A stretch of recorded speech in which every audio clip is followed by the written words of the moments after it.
Black Giraffe made this. Real talk, the whole time we did this episode, I kept thinking about the episode of Powerpuff Girls where like they had the dudes in the Powerpuff Girls outfit. I was like, that's what we look like doing this episode. It's accurate. Oh, gosh.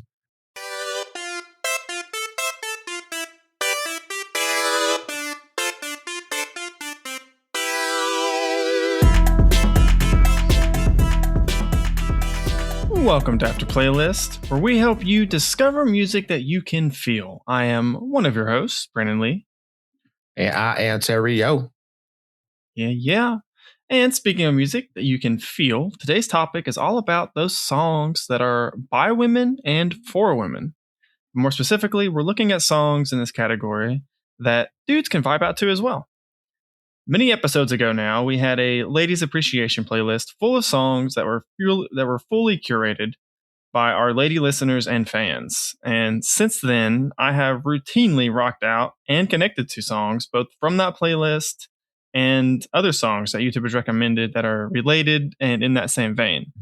So we kind of wanted to put together some of our favorites from that area of music and discuss what about them transcends the gender divide to be able to be loved by anyone. And of course, we're going to be referring to songs from the playlist throughout the episode. So if you haven't already listened to the songs that we're about to discuss, we do have the direct links to the music playlist in the description. For real though, it's right down below. Just click a little more or more info, whatever it is, and go look at the show notes. Listen to the playlist if you haven't already. Exactly. They're a bop and a half.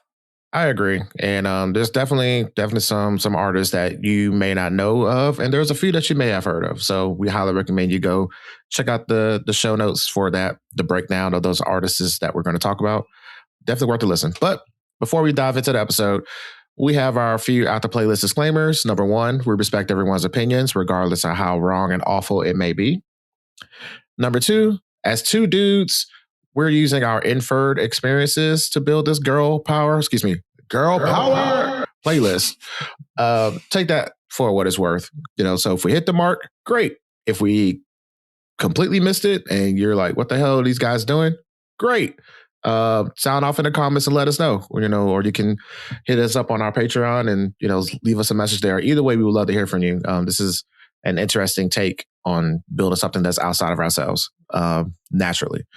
And number three, we're just talking about the music, not the artist's real life, personable or cancelable issues. And on that note, any real life issues or anything that you're dealing with lately that possibly affected your experience of listening to this playlist? So for the past so many months, I've gotten into a serious relationship for the first time in a long time. And it has definitely, because I've kind of been largely single, or at least, like I said, not in like any serious relationships for so long, I definitely feel like there's been a lot of moments, little moments, and a few big moments where I've kind of had to stretch my own perspective and try and be more empathetic and just try and understand a situation or a feeling from a woman's perspective, right? I feel like that definitely might have had paved the road for this episode and this playlist in general. What about you? It's kind of twofold for me. So for me, for the past few decades of my life, aka all of them, I was pretty much raised by women. So I definitely kind of have a innate sixth sense of like, as far as like understanding what women go through, because I just was raised around it. So that's that. But more so lately, me being a DJ at work or sometimes providing the system for people to play what music that they want to play and working with a lot of females, some of the songs that they choose to play, I'm like, ooh, who hurt you? Or just like, wow, some of these songs that I don't resonate with hits them differently. And I kind of just sit back and like observe and I'm like taking notes. I'm like, oh, even though to me the song is trash, but to them, they're like, oh, this song is, they shit or whatever. So I got a few surprise cuts that I included on this playlist for that specific reason that I thought was kind of interesting. Okay. It's going to be some good discussion, I feel like, on this topic today with us bringing all of that into it. I feel like. Yeah. And lastly, if you're enjoying the podcast, please be sure to give us a like and subscribe to the podcast on Apple Podcasts, Spotify, YouTube, Pandora, Amazon, wherever it is that you like to listen and get your podcasts at. We are literally everywhere. That is the easiest way to share and support the show. So without further ado, let's talk about it, buddy. All right. Girl power. Girl power activated. I used to think of why am I blanking? Like the magical girl transformations a little bit, you know? Yeah, like Sailor Moon. Sailor Moon, that's the one I was trying to think of. Thank you. Yeah, turn in your anime card, bro. That's it. Okay, so I guess to start the discussion, let me just kind of briefly talk about like where the idea of this playlist came from. I basically did say it in the intro. It's just, I guess, just reiterate real quickly, or very briefly, because of the Ladies Appreciation playlist and adding several of the songs from that playlist to my just like giant liked playlist on YouTube somewhat recently. YouTube will recommend stuff based on what you have in your likes, and so I just kind of started going down a rabbit hole of songs that were kind of related to that. And I just caught myself one day, like an entire like hour drive. I had listened to nothing but like girl anthem style songs, and it just seemed like it would be a fun topic as two decidedly non-female dudes to preach that and kind of talk about that. Decidedly non-female dudes. Put that on my tombstone. Right. And just the idea in general of like when someone makes a piece of art, right, and they have a specific audience or specific group that they're creating the art for, whether that's music or writing or TV and film or whatever the art is, but then it kind of transcends beyond that group that they're creating for. It can be appreciated by a lot of other people. That's just an idea that like as an aspect of art that I always kind of appreciate whenever good art is able to kind of jump the lane they're trying to be in, Mm-hmm. Yeah, I mean, to elaborate on that further, just with any good art, it may have an intended audience, but it should be able to speak to you on basically on a human level, regardless of who you are. If you have any semblance of empathy or can at least like think of somebody who you know personally that could fit into that role or has gone through that situation or whatever, everything doesn't have to be cookie cutter. This is made specifically for this person in this age group and this demographic and this time of life. Like, no, you don't have to. Every song or every piece of art doesn't have to fall into that level of specificity. However, if you do make something that specific and somebody who is outside of that realm still finds a way to relate to it, that's still great, at the end of the day. Because at the end of the day, no matter how hard we try, like we don't have uteruses, as far as I know. I don't have one. I don't know if you got one. No. But, okay, because mine is on back order on Amazon. I've been trying to get one for the longest time. But yeah. It just it won't ship. Very high demand in those, Clearly. But yeah, so, there are certain things that we just can't relate to. We can only empathize or hear other people's stories that, that we've encountered and can possibly relate to it. So either way, I feel this girl power playlist for myself personally, I enjoyed it this past week. It's kind of was, I don't want to say a music palette cleanser per se, but it's based on the songs that we chose. Right. I feel like we have a good gambit of the different levels of girl powerdom, if that makes sense. Yeah. I think so too. Yeah. So I guess I'll jump into the next question real quick. What to you, Brandon specifically, makes a good girl power song? Kind of like you said, again, I feel like we maybe can't stress this enough. We obviously are not women and can never have that full experience and perspective, right? But we can definitely have women in our lives that we can be close with and kind of infer what their experiences are and how they might view a song like this. And even outside of just the music, just like seeing the struggles that they deal with and battles they go through in day-to-day life. So for me, what makes a good girl power is kind of a song needs to be, I guess, through that lens of like a very female-centered, like, I don't want to say issue, but subject matter, I guess is a better way to put it.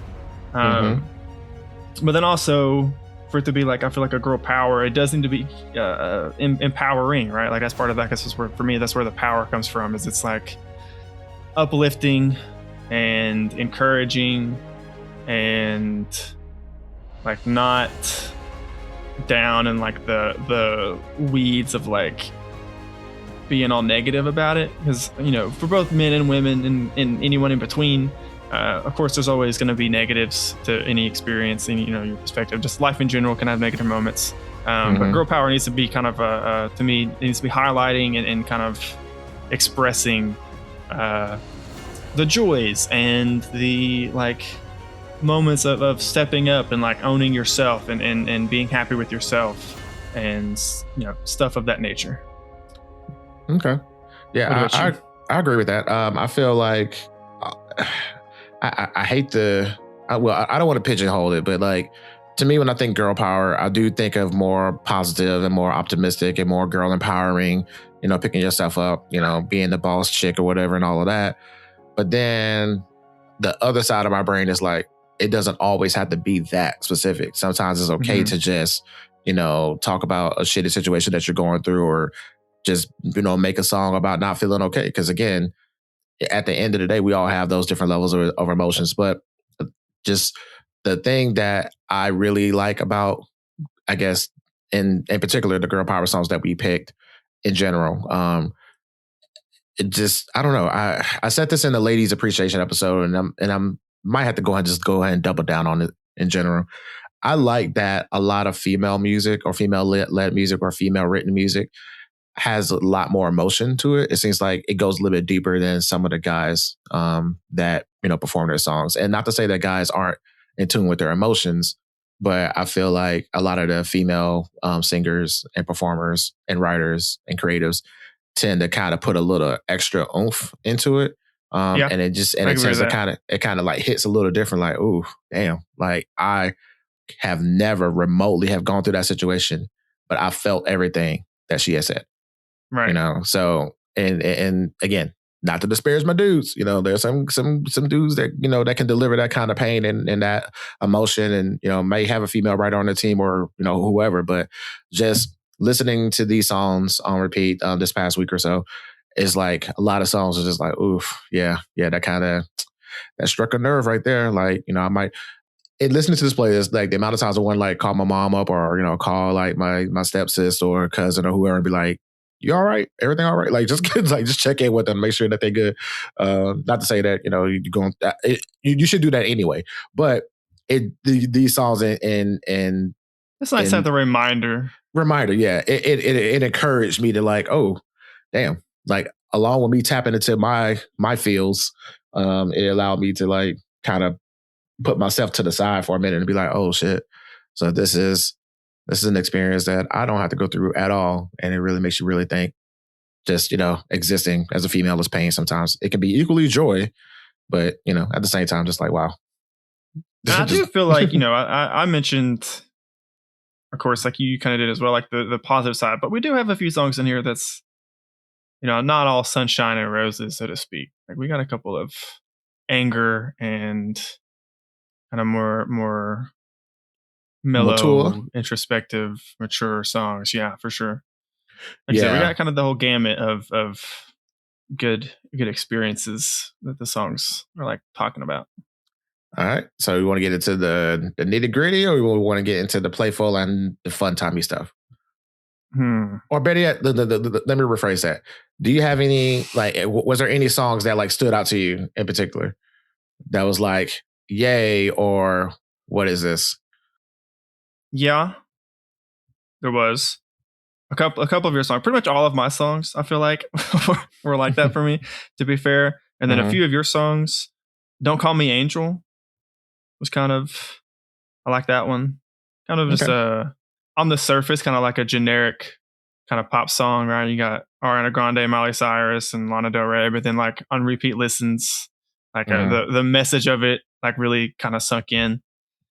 Yeah, that song in particular was a little bit of a wild card, and I almost forgot about it until I made the cover art for this episode, and I was like, "Oh shit, I forgot about Charlie's Angels," and I was like, "Oh, I forgot about that Charlie's Angels." So along with people who may or may not know, Charlie's Angels was like a old 70s something TV show or whatever, got remade a couple times, and then the most recent remake was done by Elizabeth Banks, and she had like Kristen Stewart and a couple other people. So I grew up with the millennial version with like Lucy Liu and what's her face? Same. So that's Cameron Diaz, and I forget who the other one is. Blanking on who the other lady was. It's been so long since I've seen that movie. Exactly. So that's that was the other remake before the most recent remake. So that being said, that the song "Don't Call Me Angel" was featured on the most recent one in 2019, produced by Elizabeth Banks. The movie, to my understanding, I think pretty much flopped, and the soundtrack itself pretty much flopped. This song kind of got like a mid-grade, I guess, acceptance as far as like the reception behind it or whatever. Me, I just found it interesting as far as the collaboration, because it's a very nice collaboration. It's a nice collaboration, but people are kind of were up and down with it. They said it was too generic. Like you didn't see everybody kind of show off their skill set properly or whatever. They kind of just somewhat folded in. I mean, to each their own. However, I just find it great to see these three artists who have mostly different styles. The main one is Lana Del Rey. You would rarely ever hear Lana Del Rey on a beat like this. And then she kind of killed it, with her part. And like she maintained her style, her airy kind of just, sultry, kind of sound or whatever on the bridge. And then of course, Miley and Ariana, they can go up to the stars and back or whatever. But I do like the message in the song itself, because it's like, okay, it's Charlie's Angels, but like, hey, look, don't call me Angel. Like, we in this together, but respect me as a female. I'm like, okay, yes, ma'am. Also, like you said, with the artist, I feel like sometimes like the fan bases of like mega big pop stars like Ariana, Miley, and Lana Del Rey can kind of like butt heads over like, who's the best. So to see like them come together just as female artists and just have a song together. Yeah. Because nice to see. Because I almost put Lady Marmalade on there, the old school version, not the old school version. The original one was by Patti LaBelle, but the other remake with Maya, Pink, Lil' Kim, and Christina Aguilera. I almost threw that on there, but I was like, that's too much on our nose. And then that made me think about Charlie's Angels, and then Don't Call Me Angel as far as the collaborations. So, but yeah, I thought that was an interesting choice. Another one of yours that really like stood out to me was one that I've known and listened to this song for years, but Ain't It Fun? Yes. Paramore is great. Has been great for forever. Hayley Williams. Hayley Williams is awesome. Yes. A phenomenal singer, phenomenal band. Phenomenal person. I just like her phenomenal whole person everything. Too. Yeah, her whole vibe is her whole vibe. At least publicly, her public persona is like very likable.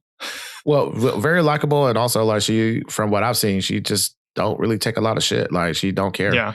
Like she's calling out racists like to their face or whatever. Like she's like, yeah, fuck it, I'll say their name. I don't like this dude. That's the likable part. Yeah, absolutely.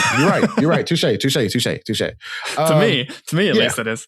Absolutely. So I included this one on here because I just love Paramore, and it's just, again, when I think of girl power, I think of this song, Paramore and Hayley Williams, because of everything that we just mentioned, and then diving into the lyrics a little bit more. Very good message. Very good message. Just like, oh. So now that the world doesn't orbit around you, ain't it fun? Now you see how it feels. Now you're one of us. It's like, yes, humble they asses. Yes. Yeah. And such a, like musically, like a kind of lighthearted, cheery way too. It's like, it's almost like a backhanded compliment. It's a backhanded compliment, but then when you bring in the whole like flash mob choir at the end, this is like, damn. Don't go crying to your mama. Yeah. I was like, damn, this is the real world, bitch. I was like, yes, love it. So that one was also great. You shouted out this artist, somewhat recently, but Crae Wolf. Yes. Bus Trip. I mean, everything about the song is great. Her performance on it is great. But I will say my favorite part, like I think I have you to thank for this, but my favorite part is just the beat and like the instrumentation. Yes. The production side of that on that song is just like so outstandingly good. It's like, wow, like I put it this way, like when the algorithm found that song for me, I was like, damn, they twerking the rock songs now. Yeah. And it works. Like, let's go. It works so well. Like, my only complaint about that one is it's only 2 minutes. I kind of wish it was like 30 seconds to a minute longer. I'll probably take a minute longer and that'll be the maximum I'll take. But I do feel like it ends at a good, like, it's like, this is just enough. Like, it's just enough. It doesn't overstay its welcome. And if I do need another fix, I can always hit repeat and it still doesn't feel as long. So I get the science behind it. But yeah, it's a good vibe. That one was purely the algorithm serving that to me. So good job, algorithm. Yep. Thank you for that. Yes. One more, and I will say there was only one of yours that I like kind of didn't really vibe with. So I did like all of them, and I'm just, we're kind of highlighting the ones that especially stood out to me. Mm-hmm. Best Friend by Saweetie, featuring Doja Cat. That one also, I just like that one because it's like literally like shouting out another girl. Like the whole song is about like hyping up her best friend and talking about how like awesome and cool she is. So like just that whole angle of approach, like for the lyrics, and the song itself is like a bop and a half and like very fun to sing along to. I feel like she's my best friend. Exactly. And like when I hear that song, I mean, okay, I don't think there's a dude equivalent to that kind of song. I don't think so either. It's a really good point. And if it is a dude equivalent, it's always about the homie that passed. You know what I'm saying? It's like, okay, I really miss my dog. You know what I'm saying? That was my homie. But you would never tell your homie that while he's still here because that's considered not masculine or whatever. So I like the vibe of that for that reason. Obviously, bigging up your bestie and all that good stuff, and the confidence to do so, publicly and wherever. But secondly, I feel personally that I think that everybody should kind of just get rid of this whole females can't get along kind of deal, especially within music, especially within female hip hop. For the longest time, has always been there can only be one, and for the longest time that there was just one because, the industry decided to be that way. But throughout history and, throughout hip hop history, you have seen, various different collaborations, but you rarely ever see like an all-female cipher or all-female collaborative like rap track. You'll see one rap song by a dude that has 18 other dudes on the song, no problem. But you will rarely ever see like a female song with like 16 other chicks on there rapping like that and going in. So it's definitely lacking in the hip hop or just the music scene in general. I'd love to see more of that, honestly. Exactly. So overall, like there was a theme within my song choices, for sure. I wanted to try to highlight some collaborations that were rarely ever seen, or collaborations that you would think wouldn't go together but work well. So I just wanted to kind of just highlight that collaborative aspect of it, because female unity, I mean, of course, any kind of unity you're going to have is, conflicts and people are going to have their issues or whatever. But I don't know, just for me personally, when I see, females bigging up other females and like sticking up for each other and showing that kind of unity, it gives me the warms and fuzzies, because I'm just like, yeah, that's what's up. I don't see that on the dude side for sure, as far as like, that's my best bro. You'll never hear that song. Cause like as soon as they come on, they're like, gay, whatever, or whatever expletive you want to throw in there. So it's just equally as annoying. But I definitely had to get that that had to be included by default on the Girl Power playlist, because that's one thing I've learned about working with my female coworkers. If they like you, they love you. If they don't like you, they ain't fooling with you. Well, before I ask you, about your standouts, I do just want to. These weren't necessarily like favorites of mine, but were right under all the songs we just talked about for me, and that's the two songs you put at the end, "Pistols at Dawn" and "If You Only Knew." And I think you putting them at the end. I put them there for a reason. You put them there for a reason, and it definitely like kind of just because it's like your first group of songs and all of my songs, and then you come in with those two at the end, and probably partially because of course, both of those songs were brand new to me, and pretty much all of my songs I had been listening to for at least a little bit of time. So just like the freshness of them kind of let me like really get the perspective and everything. So it was very nice, and I really enjoyed those as like the end of the playlist kind of closers. Yeah. Those two songs, I don't even know. So actually, the I'm probably gonna pronounce her name wrong, but like, was it Xania and Monet, or the Seinabo say? They're both kind of weird. Seinabo, Seinabo say, I think Seinabo say, something like that. Please forgive me if I mispronounce it, because y'all know English is my second language. My first language is English. but yeah, so Pistols at Dawn, that was recommended to me by actually a male friend of mine. Actually recommended that song to me a while back, and I was like, okay, cool. I like the song. Just it's such a vibe. Like, I love her tenor and her voice. Yeah, same. And then also the producer brain in me loves the hi-hats, like how the hi-hats is kind of just, it's like jazzy, but it's like bassy. And then you hear the hi-hats just go, like the hi-hats are like really just like driving the song forward.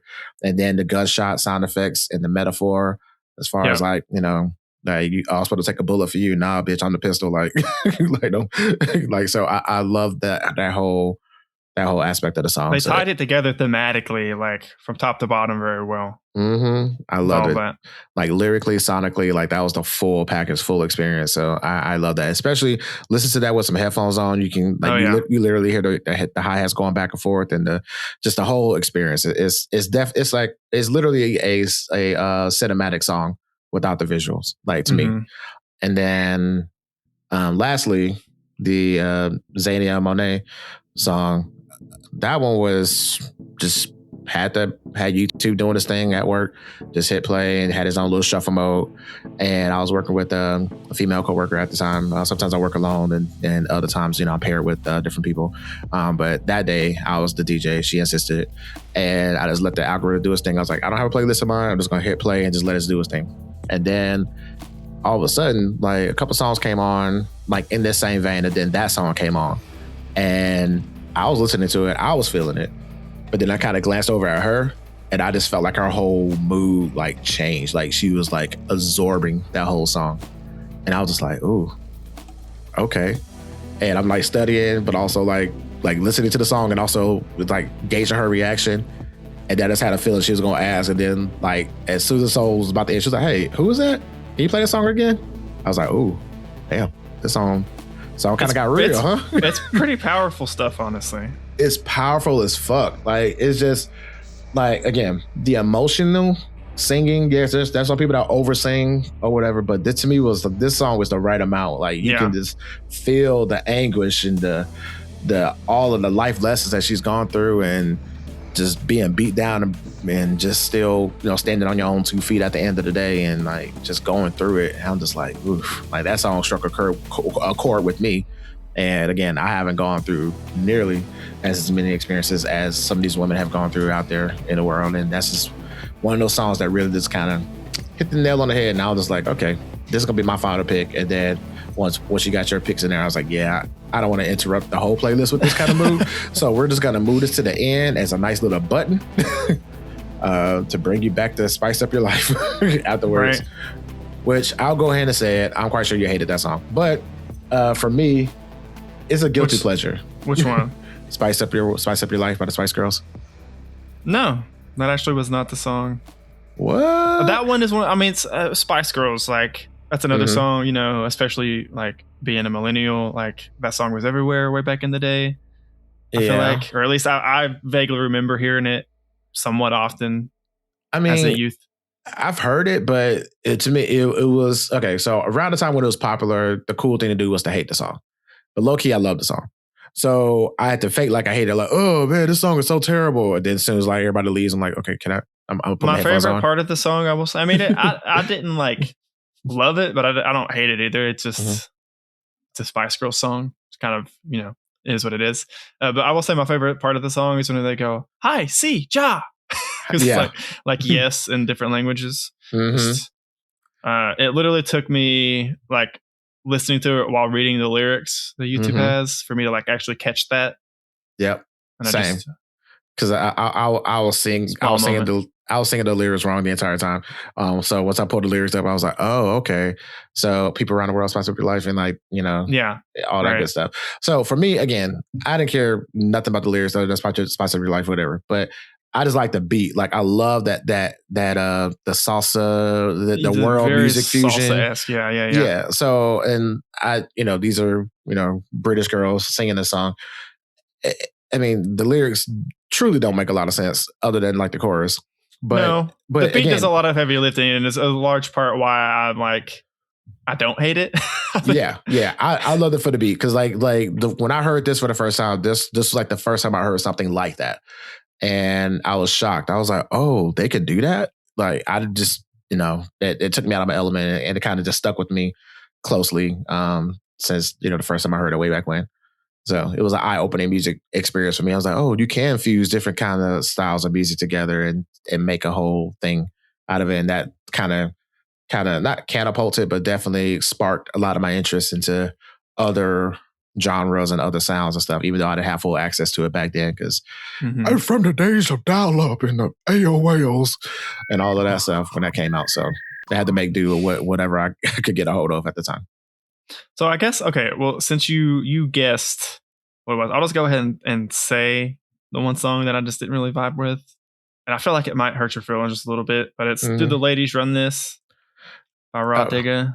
And it's specifically just because that's like an early 2000s or late 90s, like maybe early 2000s. It's early 2000s, late 90s, yeah. And it has that vibe kind of just like all throughout. And it's just, I don't, this wasn't like a nostalgia hit for me or anything, and like the messaging in it, I can definitely get behind and appreciate. But just the song itself, and like the production is very like early 2000s hip hop coded, and I'm just at that time period in general. I'm not like the biggest fan of that like era of hip hop, so I think that just kind of like took me out of it.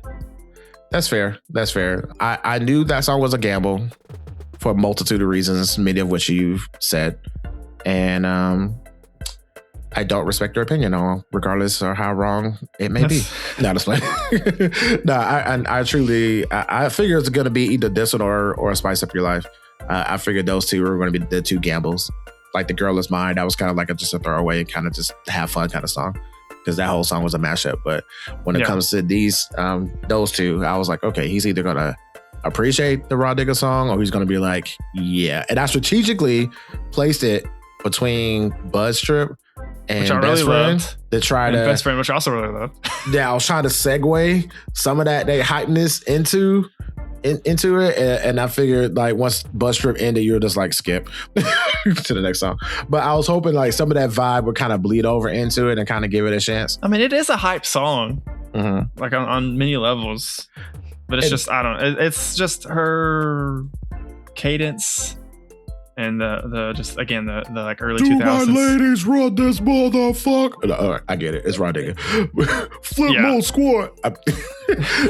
I'm stop teasing Rah Digga. But I do appreciate. To me, again, I like female rappers. Particularly, I like up north female rappers. It's something about the accent and the swagger that comes behind it. So EVE, top notch for sure. Sonya Blade never really got a chance to take off career-wise, but she made a few guest appearances here and there. Rah Digga, just super lyricist. So I just love the lyricism in it, and then how the beat is simple, it's different-ish, but it's still up north. It's definitely a Rough Riders production. Like this is definitely during that stop drop DMX Rough Rider era. So, and especially in that era of up north hip hop, simplicity was key as far as production because your lyrics are supposed to do the heavy lifting, not the production. Nowadays it's the inverse, where the production is doing a lot of the heavy lifting, and you can just get on there and just fart on the mic on beat, and people be like, "Oh, this shit's tight." Whereas back then you had to really kind of listen to the lyrics, and I like the lyrics in the song, especially EVE when she's talking about like y'all female rappers need flashcards. I was like, damn. But yeah, I get it. That was the only song, and I didn't do it every time, but it was the only song on the entire playlist that I maybe like 5 or so times ended up skipping on my listen through. That's fair. Okay, well, since you want to skip my songs, let me talk about your pick, sir. I just want to say how you have the audacity, like real talk, like I am so annoyed. You have the audacity to pick all these underground artists that I fell in love with. Fuck you. You're welcome. Because like every last one of your picks I loved. Every last one of them.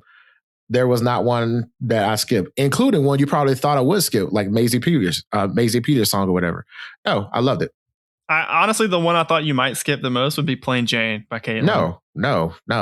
Like when I heard Plain Jane when it came on, I was like, oh, this has to follow Doechii. And that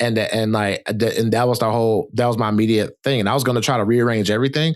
But if you notice, only thing I did was move my 2 picks to the end. Like I didn't mess with your order at all because it was good as it was. I like Plain Jane. Plain Jane was dope. It's a good segue. I like how how she just kind of just really just flips the hip hop industry like on its head and like, oh, maybe if I had a dick and a mid face, y'all pay attention to me. You know, so well, it's like, also a homage, maybe, I guess, of like My Name Is, of course, by Eminem, that super mega famous song.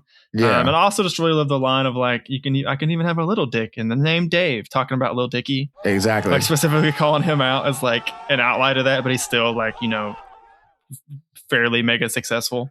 Exactly. So it definitely highlights the double standard of it all. And how even like she had to literally step it up and like present this song in such a way to make you like, oh wow, she's really going off and like got, you know, she clearly got sit here to piss the world off and all of that.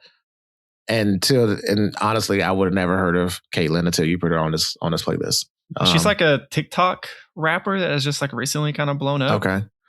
Okay, that's fair. That's what's up. Well, I mean, she's on my radar now for sure. Same.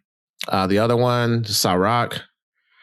I fell in love with her stuff. I actually went and listened to some of her stuff off this playlist. Yeah, and I was like, she's really freaking talented. She's like, it annoys me once again how some of the most talented people, without a podcast like this or other platforms or other people bigging them up, you would never, ever, ever hear them. And I'm like, and she's been out like for a minute now. Like she's not new. Nope.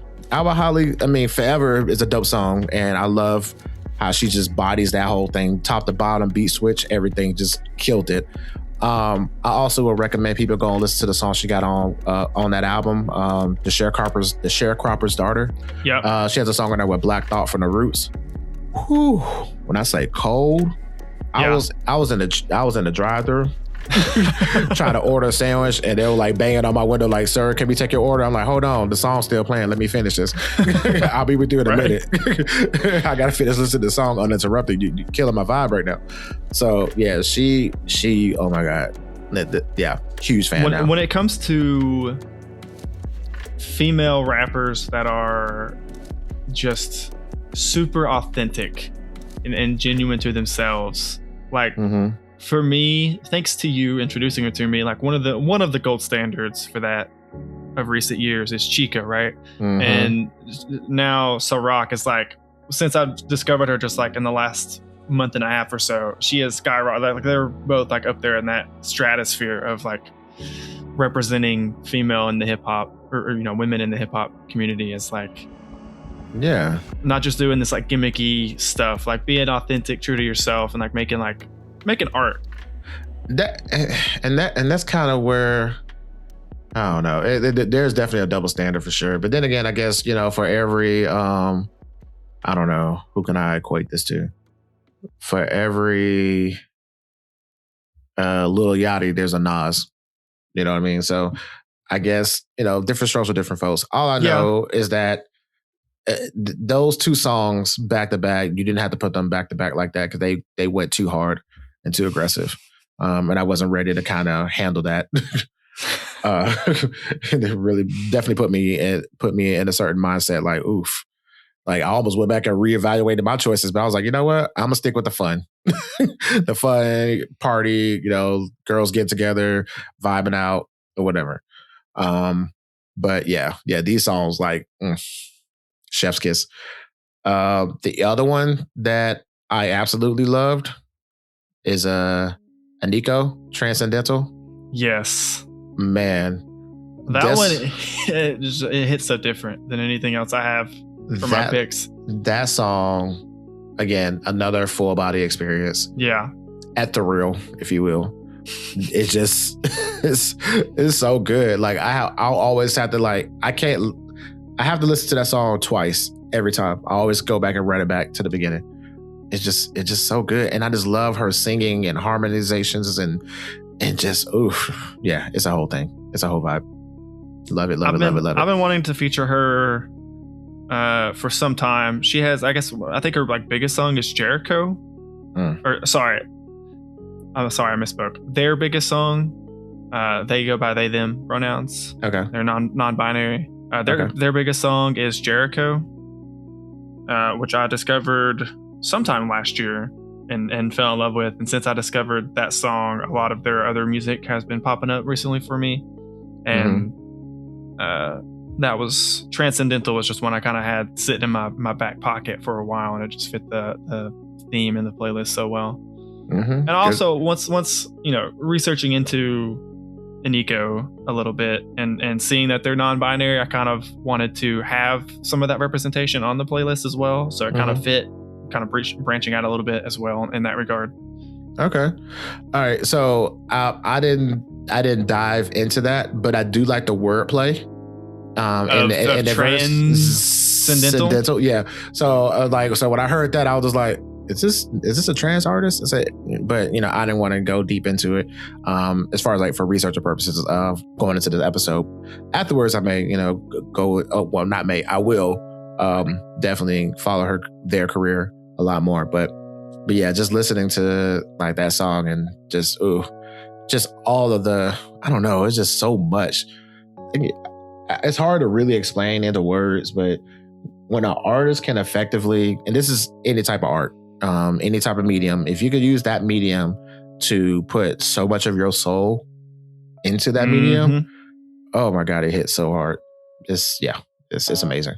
Just out of body experience, like you said, or full body experience rather. Yes. Is just the simplest way to describe that song, because it is, you feel it, man. Yeah. Ooh. Yeah, chills. It does. I was literally getting goosebumps. It was weird, in a good way. Another song that's weird in a good way from your picks. Don't Love Again. So, well, she's also a brand new. She only has a few singles, all from last year. So I don't know if she has. Well, one is apparently from 2024, but then 2 singles from last year, and that's literally, at least on YouTube, that's all she has. So I don't know if she has an album on the way at some point. I certainly hope so. I mean, she's on the right track. So speaking of the track, so when I heard the song initially, I kept saying "Drive Slow, Homie," because it has the same sample. Oh, okay. From that Kanye West song, which I was like, oh, that's a Tupac sample. And then I looked at the Tupac song. Oh, that song is also a sample. So it was layers and layers. Samples all the way down. Samples all the way down. And I found the original artist, which the name escapes me right now. It was a jazz song or something. They took the intro of that and he used that. So anyway, getting back to Myelli, I love how she just, again, full throat bodied this whole song. Again, the emotion on record. And just the girl powerness of it all, just hey, I mean, I don't want you to love again.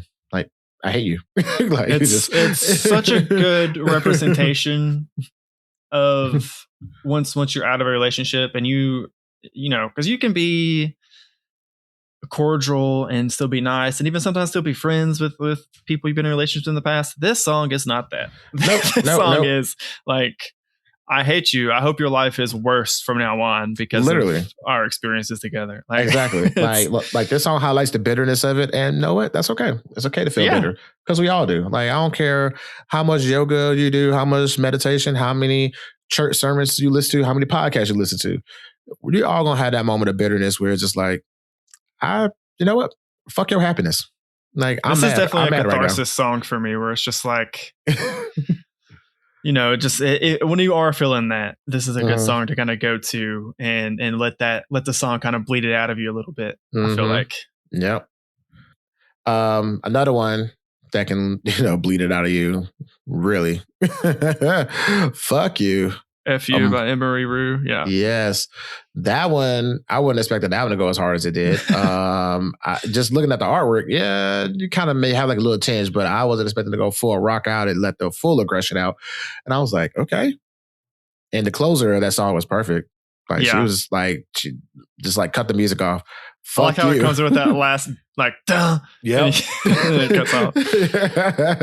Just to let you know, like, yeah, I'm still bad.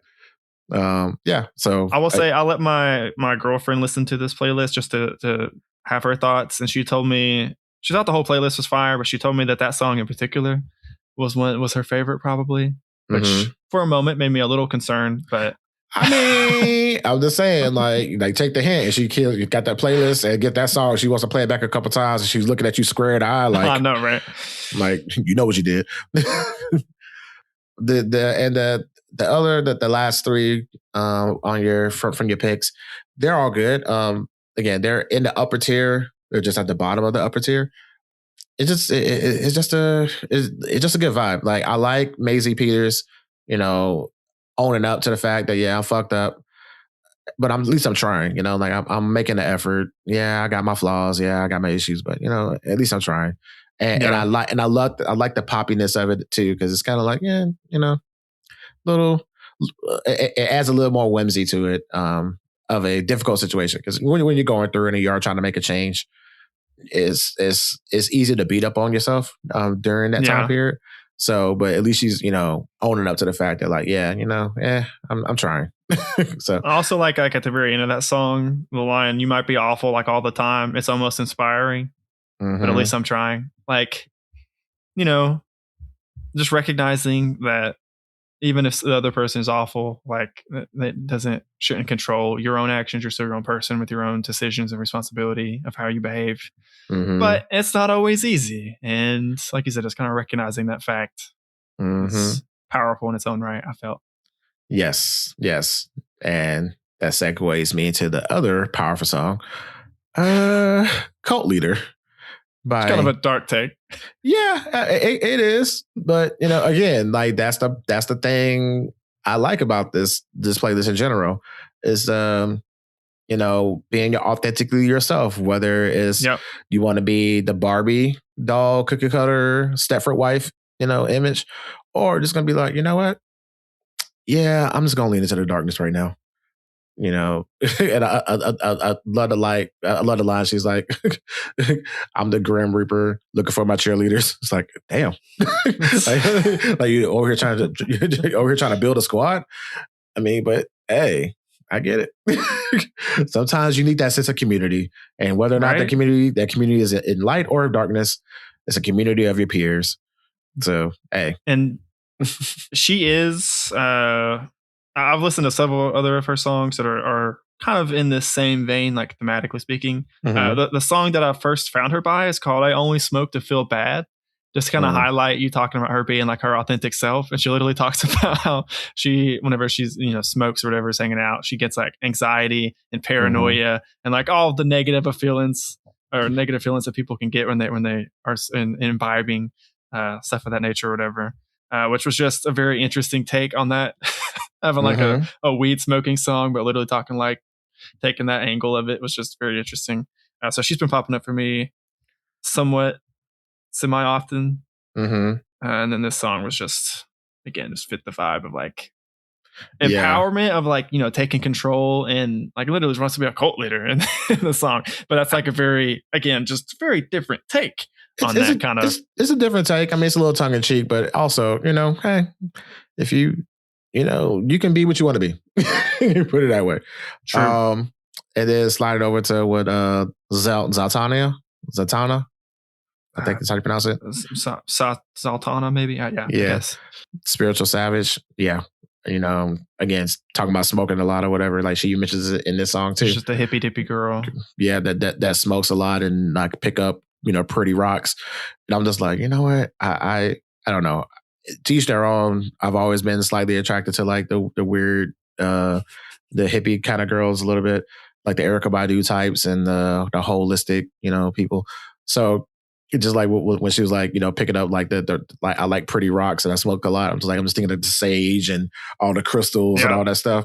And if you believe in it, sure. If you don't, sure, whatever. To each their own. But it's just something about that confidence of having like, this is who I am. These are the things I believe in. And the song title alone, Spiritually Savage. It's just like, oof, that is like I believe, but I will fuck you up at the same time. So it's just like, yep, I love it. I love it all. So yeah, pretty much, man, like every last one of your picks, like really opened my eyes. I didn't know any of your artists at all. Well, except for Girl Get Up, Doechii and SZA. Yes, which that was my pick. I forgot about that one. Girl Get Up. We had to throw Doechii in there. Like, come on. Like, yeah, why not?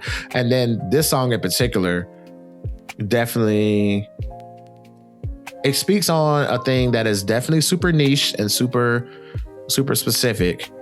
But if you have any level of empathy, you should be able to understand how it feels, or how it feels to be othered, basically. Yeah. But just Doechii just speaking on the fact of colorism, as an artist of her caliber and talent, how colorism and of her success, her rapid climb to success at that. Yeah, and like the quote that she said, they have to, they can't believe that I did this, so they have to attribute it to Satan. It's like, damn. Yeah, she lists like 8 different things of like, blame it on this, blame it on that, blame it on that, but it's all me. Like, I did this. Yeah. She even has a line like, I went 8 winters without food or whatever, and now I want it all. It's like, she grinded and suffered for a while to find this success. Like, we're only seeing the tail end of that journey of her blowing up, but exactly, she's earned it. Exactly. And that's with anything, like all these, there's very few instances of like, that we could witness like an overnight success situation. But a lot of times by the time that person has become successful, or by the time that person has earned that Grammy or whatever accolade, that's like you said, that's the tail end of a multi-year journey. Yeah. But I do like how, Doechii owns her dark skinnedness, and her beauty and all of that, because she's still stunning. I don't care what nobody says. Oh yeah. But it's just I'm not gonna go on a complete diatribe on this girl power thing. But all I gotta say is that colorism still is a thing within the community and outside of the community, and it's freaking stupid. Mm-hmm. It really just boils down to a pigmentation. Just look at the person's character, look at the talent, focus on that. Don't really just, I don't know, don't be out here bleaching your skin to attain some unattainable beauty standard that nobody fully agreed with. It was a beauty standard that was told to you. So yeah, wear your hair natural. Do you. You got long black hair, cool, do you. You ain't got to kink it up, or you ain't got to, whatever you want to do. Just do you. That's authentically you. Don't keep modifying yourself to fit a standard that was given to you. If you choose to do that and it's your own choice, by all means, but don't feel forced or obligated to. It's another just super silly. Well, no, silly's not even that's too lighthearted. It's another just like dumb. It's straight up dumb. It's a barrier, because like, as several of her songs have kind of mine specifically kind of highlighted, like the double standard for women in rap, in hip hop, and then that's already one big hurdle to get over and find success. And then you have like the colorism aspect on top of it. It's just like you said, just shut up and let the talent of the artist speak for itself. And like you said, Doechii she deserves all of her accolades that she's gotten up to this point. And I'm super excited to see her career just continue to grow and see what else she's going to do next. Yeah, absolutely. But yeah, all in all, man, like, this playlist was definitely, it wasn't a topic I had on my radar. So thank you for presenting it and, encouraging this topic. But yeah, in listening to it, even as ridiculous as the Spice Girls opening up this playlist, I've caught myself at work like, okay, I'll turn down the Spice Girls part and then I'll turn up the, at Don't Call Me Angel. And then after a while, I just said, fuck it. I'm just going to crank this bitch up. And like, I'm just going to fully embrace, spice up your life. Look at me how you want to look at me, whatever. I'm trying to spice up my life. You want to be dusty and bland, that's your business. But I'm over here getting spicy with the Spice Girls. It was definitely fun for a good majority of these songs, honestly. It was fun to be stuck in like 5 o'clock Atlanta traffic. Mm-hmm. And it's like, have my windows cracked a little bit, maybe. Yep. And just, see some old white dude pull up next to me and he just like happens to catch me out of the corner of his eye and me just like bopping my head and singing along to these songs. I can totally, it's a fun moment. I can totally picture you in Atlanta traffic looking over at some white dude in a big ass, overly compensating pickup truck. And you look at him square in the eye and bumper to bumper traffic and say, "Do my ladies run this motherfucker?" Hell yeah. Hell yeah. Do the ladies run this motherfucker? Love Rod Digger. And then like kind of look at him like, well, do they? Do they, sir? Seriously, sir. Do you know? I mean, honestly, real talk, they do. Yeah. Like one of the this quote I'm gonna leave with the audience that stuck with me for a very long time. And I forget where it came from. It may have been from like an old play or something. I don't know where it came from. But it was some man that said, "Well, I'm the head of the household." And then his wife was like, "Yep. And I'm the neck that keeps it on the swivel." So just like, yep. You might be the head, but that neck is the one that's turning shit left or right and running shit. So it was like, That's it. That's it. So if you agree or disagree with us, feel free to hit us up in the comments. We're very curious to hear about what you have to say regarding this playlist or anything that we talked about on this episode. You can go to attheplaylist.com for our social media links, previous episodes, previous music playlists. Don't forget to like, share, and subscribe. And if you want to do a little bit more, you can join our community over at Patreon, or you can go to blackgiraffemadethis.com, which will take you directly to our Patreon page there. And you can, chime off and join the community that we're starting to build over there slowly but surely. So slowly but surely. Yeah, we're going to get it right. Come be a part of it. Yeah. Come be a part of the foundation, if you will. So anywho, until next time, keep on listening. Keep on listening. Hell yeah. Girl power. Girl power activate. Black Giraffe made this.